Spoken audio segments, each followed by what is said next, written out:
Hi and welcome back to this, episode 22 of my overhaul, repair, modification and CNC'ing of this little 7x12 mini lathe. Last week I finished butchering holes in my electrical cabinets and getting all of the hardware installed on those backing plates. So this week I'm moving on with some wiring.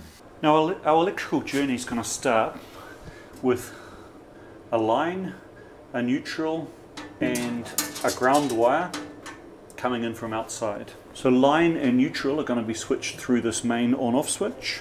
If you're doing a project like this, I suggest right from the very start of wiring that you start drawing a wiring diagram. I'm starting here just with power coming in from the wall, so I've got a line, a neutral on my 240 volt AC power supply with its associated ground. I'm going to come into, on one side, come in through a fuse, then go through the main switch to switch the circuit. That's the one on the outside of the cabinet, and on the neutral I'm just going to come straight in. And I'm going to provide a set of terminals so that I can then connect all of my AC power users, which there are 4, between terminals number 52 and 53. At this stage the wiring diagrams are just sketches. My intention is once I finalize an area I'll draw a computerized decent version of it, and at the end I'll put a full set of wiring diagrams printed out into an envelope and stick them in the door of the control cabinet. That is super helpful. The dual saw, when I bought it, had exactly such a wiring diagram in its electrical cabinet, and it certainly helps for any troubleshooting or hookup or things like that. For each of line and neutral I need to bus 4 of these terminal connectors together, and because I want all of the wires to come out one side, basically driven by my cramped cabinet, there's probably some sort of a commercial solution for connecting these in parallel, but these are ancient. They came out of some old existing cabinet. The center of the metal portion has a threaded hole, M3 threaded hole, so I'm just going to make a little bus bar with 4 holes in it out of copper for each one.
And this is what my wiring diagram looks like in practice.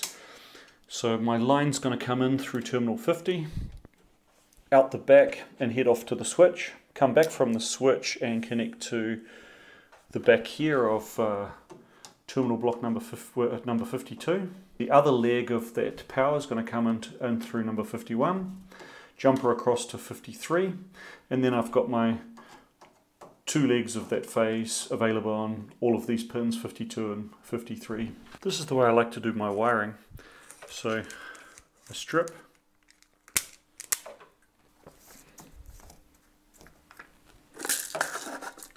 I crimp ferrules on the ends,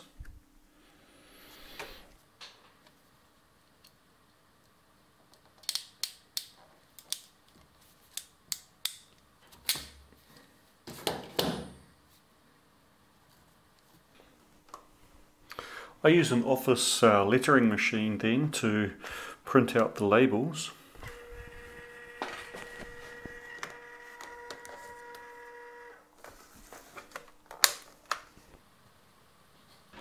And there we have it, the first of many wires. This one goes between terminal 51 and terminal 53. Now I'm connecting up the first of my services, so that's the VFD. Its power input is once again just line, neutral and a ground wire, so they connect to their respective rails. Physically that looks like this. Here's the wire coming from the VFD, and these three will be connected to 53, 52 and to ground. So I've wired up my first little wiring diagram, the one with power coming in, going up through the fuse to the main on-off switch, and then back to these terminal blocks. From there I've also wired up my first load, which is the variable frequency drive, so we can turn that on and get power to the VFD. My aim is to go through and wire up everything here on the bench. I'll then probably have to disconnect some of the wires to install stuff. Still better to get everything wired up, tested on the bench where it's most convenient before I muck around working on my knees in front of the control cabinets. So what do you guys use for stripping wire? And a friend of mine who's an avionics technician recommended these ones. Bought them off Amazon. I think they're only like 20 bucks or so. They work really well. Called CK or something. CK95001. As I say, really work nicely for stripping wires. Much easier than any other method. In the comments section of the last video, Andres Gardino said he's looking forward to seeing my cable management skills. It's like, dude, what cable management skills? I thought the whole idea of these cable channels is you then put a cover over it and hide your rat's nest. At least that's my plan. But I think I'm actually in good company with that, because this is original maho wiring, and it's also just stuffed into the cable channels. That's a good enough system for me. Doing wiring could probably go a lot faster than this, but it's all this termination and marking that really ends up adding a lot of time to the whole thing. But I do think that it's time, which better invested now than waiting till the whole project's done and then trying to work out what the hell you did.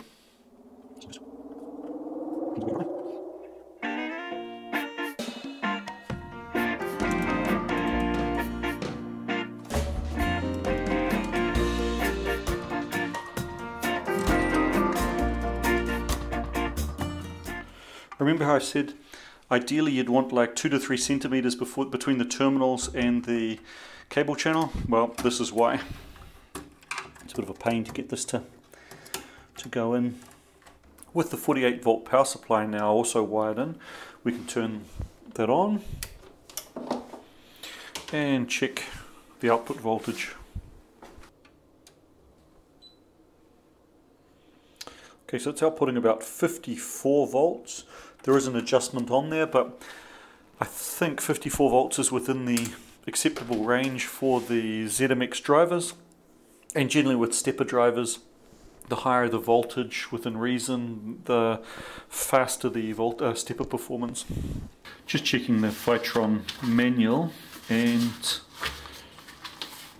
sure enough, the voltage, any voltage from 24 up to 80 volt DC is acceptable, so I'll leave that set at 54 volts.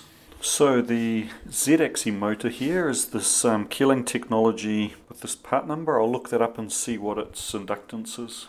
The X-axis motor is this Vexter. It's a higher inductance motor. It's got an inductance of 14 microhenries, so therefore its max allowable voltage will be much higher. It's probably a slower motor. I do actually have a second one of those Kelling motors. I may even consider switching that over actually. Now we need to check to make sure whether the that voltage, 54 volts, is actually acceptable with the current motors I'm using. On the Geckodrive website, they've got this formula for sizing the voltage. Basically, you're aiming for 32 times the square root of the inductance in microhenries is equal to the maximum voltage. Now I calculated that, and with my 2.2 microhenry motors, it comes out just on 47 volts, so I will need to adjust that. So let's adjust that voltage.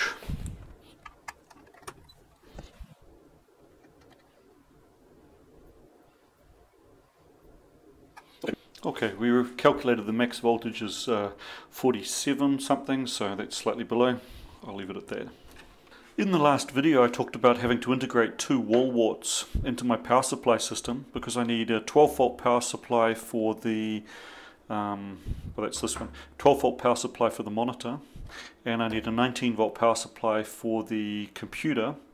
Turns out the little pulse width modulation to analog output, that little board, that also needs more than 12 volt input, so I probably hang that onto the 12 volt, onto the 19 volt for the PC as well.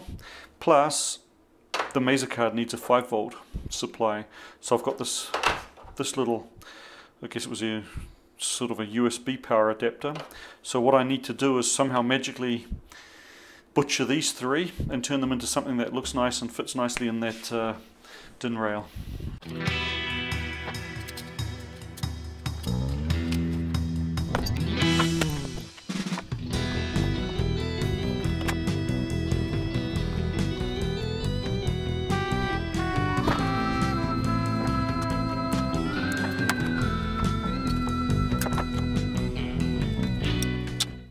So that's the 5 volt power supply disassembled. I'll just desolder the line and neutral input, desolder the USB port off it, and just wire into the ground and 5 volt circuits. So that's my first victim. Next up on the butcher's block is the 12 volt power supply.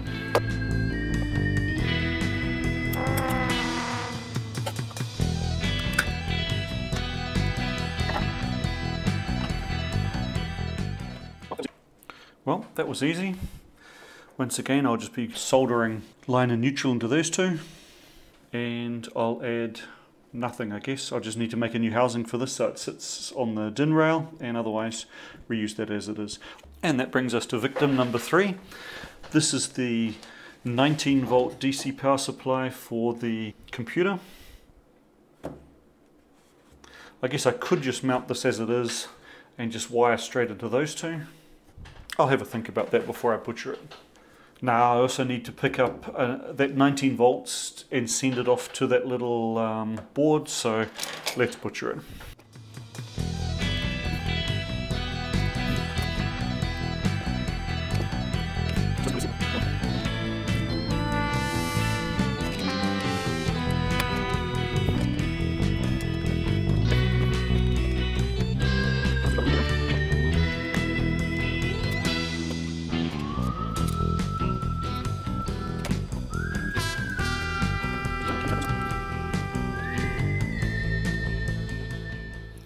Well, I must say the company Asian Power Devices Incorporated closes their housings much better than most of the others.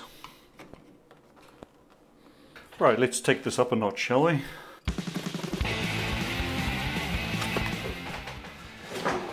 I guess about now people are starting to look up on Amazon to see whether they sell replacement 19 volt power supplies for when this one's completely dead.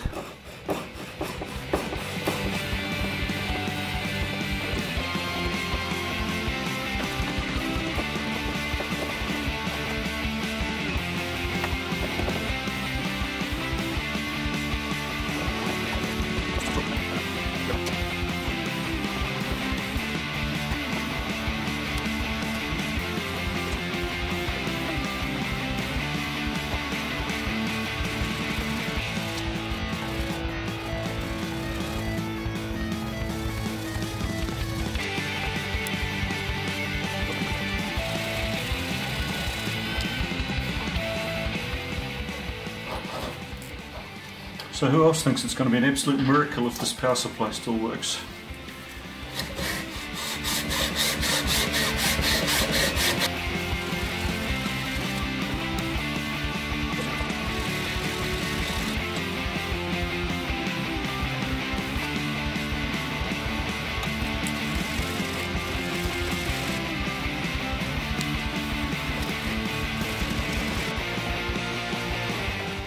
I guess this could be an advertisement for Gigabyte bricks computers.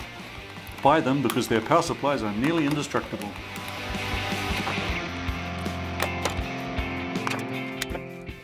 I'm always surprised at just how primitive these computer power supplies often are. I mean, look at this. This is just a transformer with a big ass capacitor behind it. I mean, there'll be a bridge rectifier in there somewhere, but it's, you would have thought there'd be some sort of super modern, high technology switching power supply or something, and nope, it's just a transformer. Next up will be desoldering and repackaging these. So just pop those off. That's the first of the housings. It's a little bit tight because I have to remove the USB connector as well. I find this little micrometer stand really handy for holding parts like this while soldering or desoldering.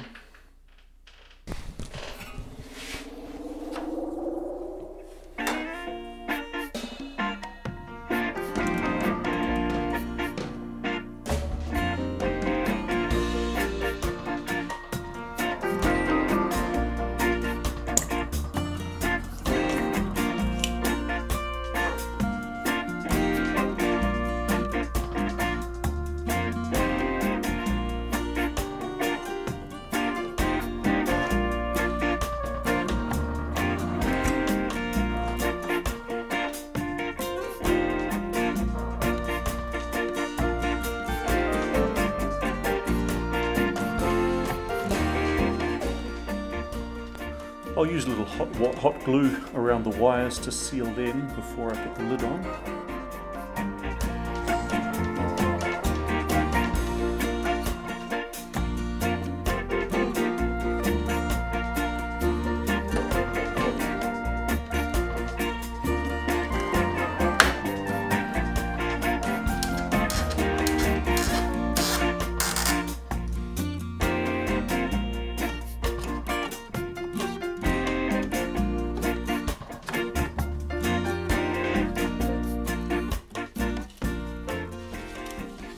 So I just need to terminate those two, and that's one down, two more power supplies to go. Well, check this out. I've wired it all in and switched on the power supply. Now I followed the notation written on the circuit board. So this was the plus, oops, this was the plus pole, and this was the negative. And look, they're reversed. Now, you know what really annoys me about this?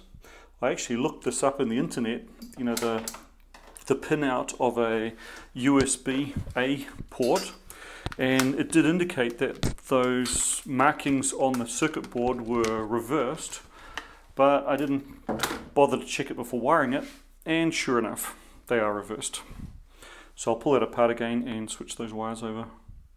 So these are the housing parts for the 12-volt power supply. I had to print them twice. I made a slight mistake on one of the features the first time. So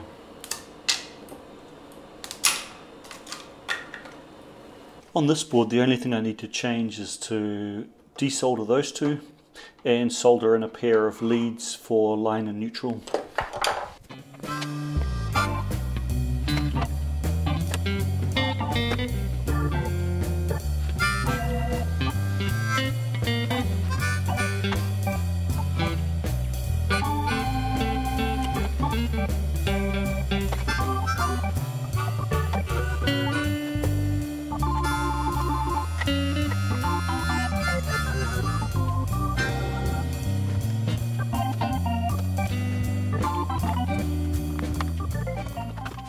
Unfortunately, I just had the hard drive fail on my laptop, so I did actually do some screenshots of the CAD to get these while I was designing these parts, and getting them ready for 3D printing, but unfortunately that stuff's gone.